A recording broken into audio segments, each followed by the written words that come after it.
현대사회에서 언젠가부터 손쉽게 우리는 많은 정보를 접하게 되었습니다. 내 하루하루는 똑같지만 다른 사람들의 삶은 얼마나 화려해 보이는지. 수많은 정보와 수많은 사람들의 이야기가 오늘 제 하루를 가득히 채웁니다. 일을 마치고 쉬는 게 쉬는 것 같지 않더군요. 사람들의 이야기들은 얼마나 빠르던지 따라가기 엄두가 나지도 않습니다. 그렇게 우리는 자신의 마음을 잃어가고 있지는 않았는지요. 맹자의 지혜를 통해 오늘 하루 잃어버린 마음을 되찾아보세요. 제1부 잃어버린 마음을 되찾아라. 자신을 닦기 위해서는 선수되어야 하는 것은 잃어버린 마음을 되찾는 것이다. 마음을 잃어버린다는 것은 한 번 품은 욕망이 자꾸만 커진다는 것과 같다. 조금만 방심하면 수많은 욕망에서 빠져나오기가 힘들다. 그렇게 바깥 것들에 속아 내 마음은 제자리를 벗어난다. 이는 사람의 마음이고 의는 사람의 길이다. 사람들은 기르던 개와 닭을 잃으면 찾으려 애쓴다. 하지만 마음을 잃어버리면 찾으려 애쓰지 않는다. 학문의 길이란 잃어버린 마음을 찾는 것뿐이다. 온갖 욕망을 쫓느라 어질러진 내 마음을 다시 내 안으로 불러들이는 것. 이것이 바로 잃어버린 마음을 찾는 것이다. 잘못된 것을 바로 잡아서 내 안의 의식 방향을 올바르게 돌리는 과정이다. 마음을 찾았다면 마음을 기른다는 다짐을 하라. 언제나 자신의 마음을 경계하며 올바른 곳으로 향하도록 노력하라. 언제나 경계하며 자신을 반성하는 태도가 마음을 기르는 첫 번째 단계이다. 마음을 기르기 위해 욕심을 내려놓아라. 욕심이 적은 사람이야말로 본래의 마음을 보존하지 못할 때 잃는 것이 그리 많지 않다. 욕심이 많은 사람은 언제나 얻는 것이 적게 느껴질 것이다. 어떤 스승이 제자에게 물었다. 자네는 용기를 좋아하는가? 예전에 공자 선생이 큰 용기에 대해 말해주었네.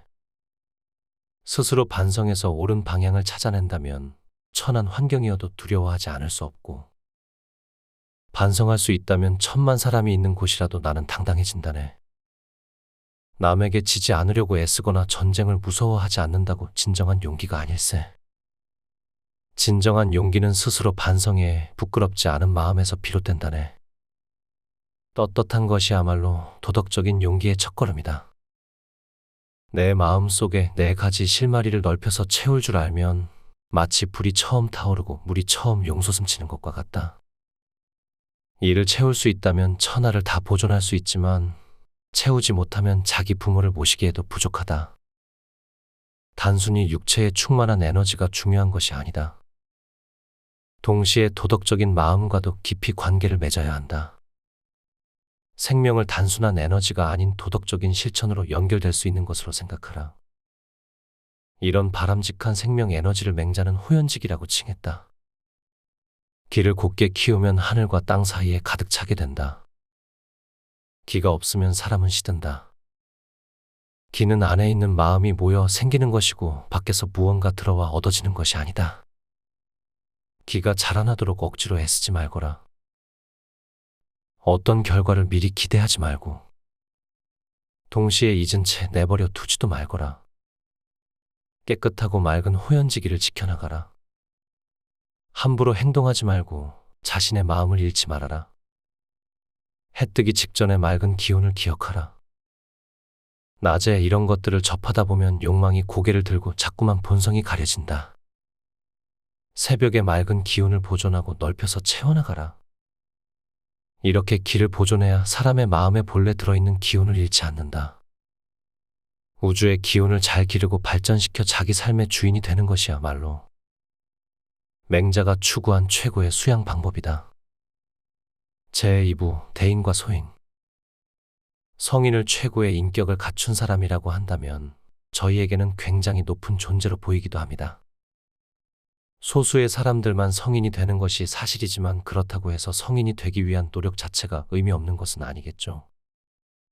보통 사람들이 목표로 삼아야 할 인격과 피해야 할 인격을 대인과 소인으로 나누어서 제시합니다. 자신의 중요한 부분을 기르지만 반성해서 돌아보지 않는 이는 소인이다. 어떤 능력이 있더라도 이를 계속해서 개발하고 성취하지 않으면 타고난 능력도 의미가 없다. 중요한 것을 뒤로 돌린다면 소인이라는 호칭이 어울린다. 반대로 자신에게 중요한 것을 잘 길러나가는 사람은 대인이다. 사람은 소인이 아닌 대인이 되어야 한다. 중요한 것을 스스로 알고 지켜나가라. 큰 덕을 마음에 간직하여 대인이 되어라. 그러면 훌륭한 삶을 살 수 있다. 자신의 큰 줄기를 따르면 대인이 될 것이고 작은 줄기를 따르면 소인이 될 것이다. 사람은 외부의 것을 감각기관을 통해 인식하며 또 다른 하나는 마음이란 기관을 통해 인식한다. 그렇지만 감각으로만 아는 것엔 한계가 있다. 그래서 마음이라는 기관을 통해 인식을 실행하여야 한다. 이성에 따른 사유를 먼저 설정하고 감각 기관이 이를 혼란하게 하지 못하게 만들어라. 대인이란 곧 어린아이의 마음을 잃지 않는 사람이다. 언제나 백성과 함께하며 온갖 유혹과 위협에 흔들리지 않는 사람이야말로 대인이며 대장부다. 사회를 경영하거나 정치를 행할 때면 올바름을 먼저 추구하라. 그리고 올바름을 먼저 추구하기 전에 자신을 먼저 바르게 하여라. 도덕적인 측면을 끊임없이 반성하여 대인이 되어라.